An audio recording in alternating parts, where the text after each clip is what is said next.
નમસ્કાર નમસ્કાર નમસ્કાર નમસ્કાર વિદ્યાર્થી મિત્રો, સ્વાગત છે આપ સૌનું વિદ્યાકુલ ગુજરાતી કોમર્સના સરસ મજાના મોસ્ટ આઈએમપી વિભાગ ડી ના અર્થશાસ્ત્ર વિષયના આઈએમપી ક્વેશ્ચન્સના વિડીયોની અંદર આપ સૌનું ખૂબ હાર્દિક સ્વાગત કરું છું. વાર્ષિક પરીક્ષામાં અર્થશાસ્ત્ર વિષયમાં જે સવાલો વિભાગ ડી માં પૂછાવાની પૂરેપૂરી શક્યતા છે એને હું ધ્યાનમાં લઈને આજનો નાનો એવો સેશન તમારી સાથે શેર કરી રહ્યો છું. સ્ક્રીનશોટ પાડતા રહેજો. એક સ્લાઇડમાં એક ચેપ્ટરના વિભાગ ડી ના મોસ્ટ આઈએમપી સવાલો હશે, એટલે ચેપ્ટર વાઇઝ મોસ્ટ આઈએમપી સવાલોને ધ્યાનમાં રાખીને મેં આ પીપીટી તમારા માટે બનાવી છે. તો ખાસ છેક સુધી જોડાયેલા રહેજો ભાઈ, અને ચેનલને સબસ્ક્રાઇબ ન કરી હોય તો ફટાફટ ચેનલને સબસ્ક્રાઇબ કરી દો, અને લેક્ચરને લાઇક ન કરી હોય તો લાઇક તો પહેલા થઈ જવી જોઈએ. ચાલો જલ્દી ફટાફટ. ઓકે, અને આપણે વાર લગાડ્યા વગર દીકરાઓ વાર્ષિક પરીક્ષા માટે આપણે વિભાગ ડી મોસ્ટ આઈએમપી સેશન એ અત્યારે લેવા જઈ રહ્યા છે. તો ખાસ મારી સાથે છેક સુધી જોડાયેલા રહેજો. સૌથી પહેલું ચેપ્ટર નંબર 1 ની અંદર પહેલો સવાલ આપણી સામે છે ભાઈ, અર્થશાસ્ત્રમાં આંકડાકીય માહિતીનું મહત્વ. મુદ્દાસર તમારે લખવાનું છે. કેવું લખવાનું છે ભાઈ? મુદ્દાસર. તો આંકડાકીય માહિતીનું મહત્વ મુદ્દાસર સમજાવવાનું છે, કારણ કે 3 માર્ક્સમાં પૂછાય તો 4 મુદ્દા પછી કોઈ પણ 3 લખવાના. અર્થશાસ્ત્ર અંગેના ભારતીય ચિંતનની માહિતી આપવાની છે. તો અર્થશાસ્ત્ર અંગેનું ભારતીય ચિંતન, ધર્મ, અર્થ, કામ અને મોક્ષ ને કૌટિલ્ય, એ આપણે બધું સમજાવવાનું થાય. ઓકે, તો બે જ સવાલો ચેપ્ટર નંબર 1 માંથી 3 માર્ક્સના મોસ્ટ આઈએમપી છે. આ બાબતનું જરાક આપણું ધ્યાન રહેવું જોઈએ. ચાલો ફટાફટ સ્ક્રીનશોટ પાડી લેજો. 2 સવાલો છે. હાલો, ત્યાર પછી એક હું જોડ દઉં છું. બરાબર? કયો કે ભાઈ આકૃતિ કે આલેખ દોરતી વખતે ધ્યાનમાં રાખવાની બાબતો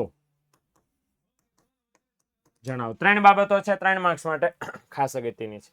ડન છે ભાઈ ચેપ્ટર નંબર 1 માં.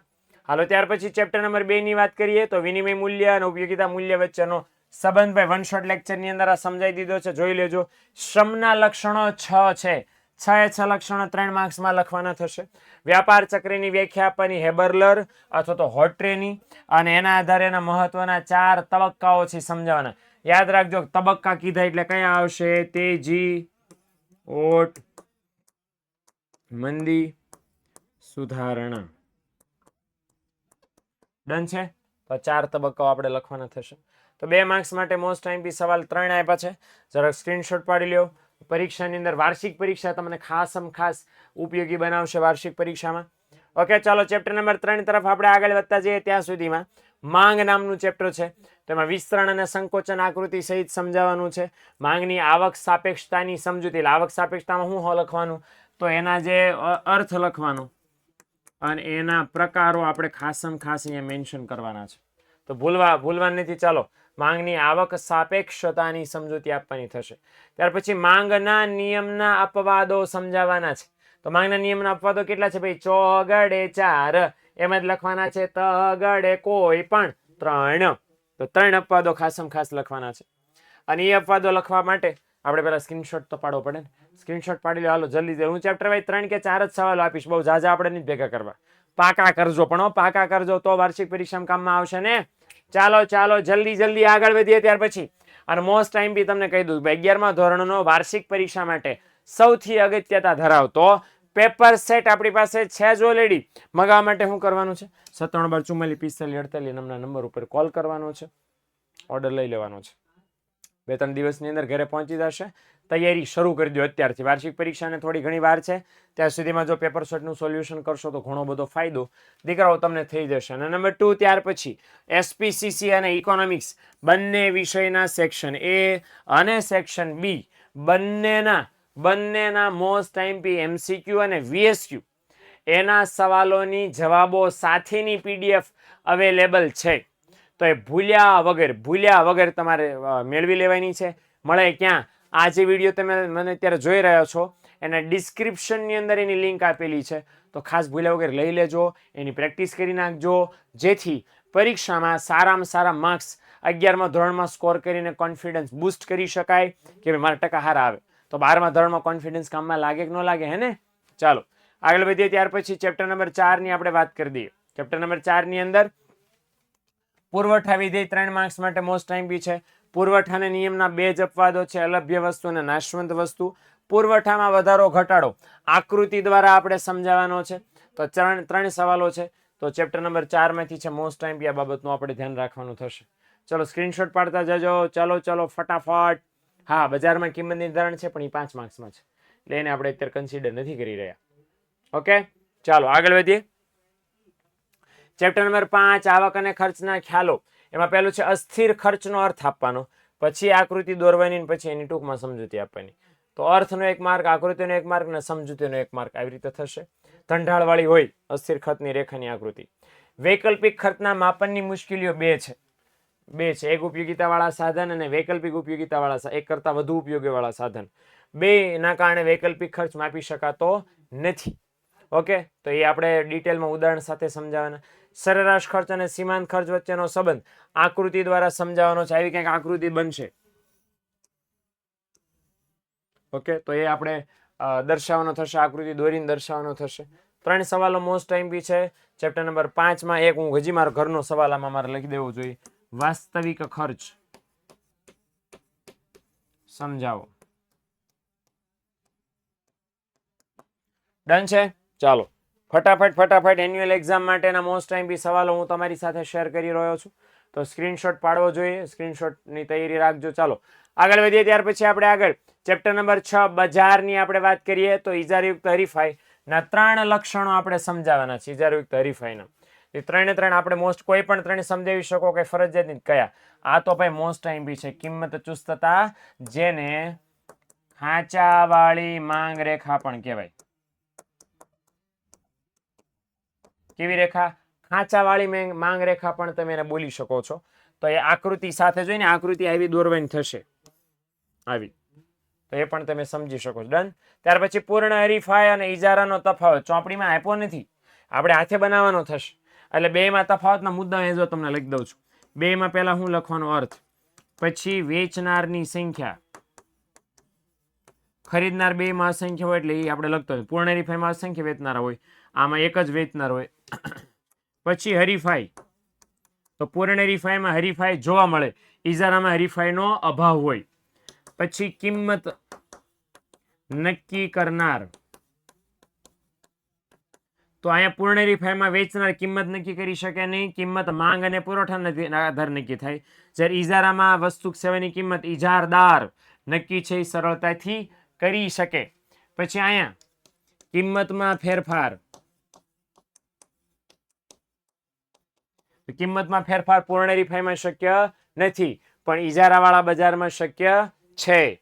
પછીનો મુદ્દો નફો, તો પૂર્ણ હરીફાઈમાં બધા વેપારીને સામાન્ય નફો થાય, ઇજારાવાળા બજારમાં વેપારીને અસામાન્ય નફો થાય. આવા તમે ગોતવા જાઓ તો ઢગલાબંધ વેચાણ બરાબર ઢગલાબંધ થશે.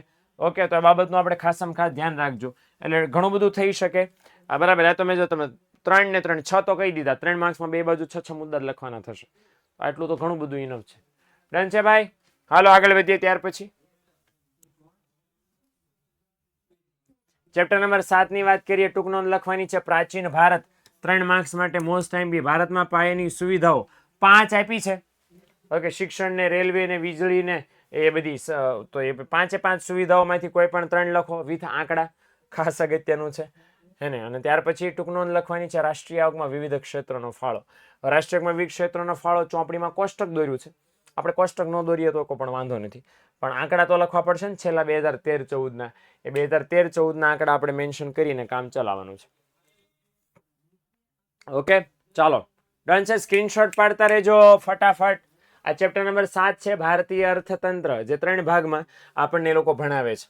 ઓકે, ચેપ્ટર નંબર 8 આર્થિક સુધારા. મોસ્ટ આઈએમપી સવાલ 3 માર્ક્સ માટે કે ભારત સરકારે ઉદારીકરણ જ્યારે કર્યું તો કયા કયા પગલા લીધા. એમાં ટીપી કાર્ડ નાખ્યો અને કોમ્પિટિશન એક લાવ્યા, ફેરાની જગ્યાએ ફેમાં લાવ્યા, પરવાના પદ્ધતિ કાઢી નાખીને હુંડિયામણ દરને મુક્ત બનાવ્યો ને, ઓકે, આયાત પરવાના ઘટાડી દીધા ને આ બધું કર્યું. એ ઉદારીકરણ અંગેના સરકારના પગલા છે. પ્રત્યક્ષ વિદેશી મૂડીરોકાણ બોલે તો એફડીઆઈ. એની વ્યાખ્યા લખવાની કે કોઈ વિદેશી વ્યક્તિ કે સંસ્થા ભારતમાં ઉત્પાદન કે વેચાણ કરવા માટે મૂડીરોકાણ કરે, કંપની ખોલે, ભારતના કોઈ વેપારી હારે ભાગીદારી કરે, એને પ્રત્યક્ષ વિદેશી મૂડીરોકાણ કહેવાય. અને એનું સ્વરૂપ જણાવવાનું છે. સ્વરૂપ કેટલા માર્ક્સમાં પૂછાય? 2 માર્ક્સમાં. કે ટેકનોલોજીના સ્વરૂપમાં આવે અને સંપત્તિના સ્વરૂપમાં આવે ને કાર્ય સંસ્કૃતિ ઊભી કરે ને સ્થિર કે કાયમી લાંબા ગાળાનું હોય ને. ઓકે, ત્યાર પછી વૈશ્વિકીકરણ પછીની વિદેશ વ્યાપાર નીતિ આપણે સમજાવવાના છે. વૈશ્વિકીકરણ પછીની તો એ પણ 3 માર્ક્સ માટે મોસ્ટ ટાઈમ બી છે, આ બાબત ભૂલાય નહીં. ઓકે, હાલો તો ચેપ્ટર નંબર 8 આર્થિક સુધારા નામના પાઠમાં આ 3 સવાલો છે જે મોસ્ટ આઈએમપી છે, ખાસ અગત્યના છે. હાલો સ્ક્રીનશોટ પાડી લીધો.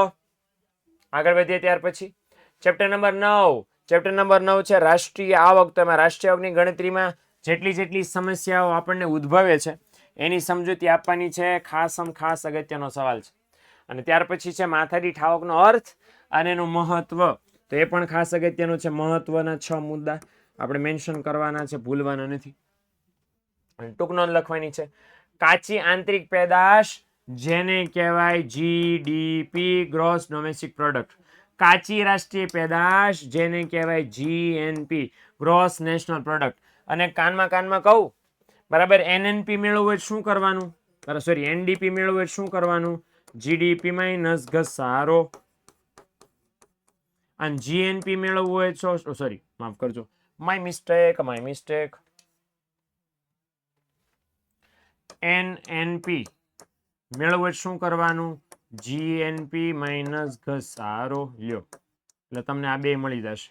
ઓકે, તો બસ એમાં કઈ નવું યાદ નહીં રાખવાનું, એની વ્યાખ્યા લખીને આમે ઘસારો બાદ કરી નાખો એટલે એનડીપી ને એનએનપી મળી જાય. ચલો ડન છે, ક્લિયર? હાલો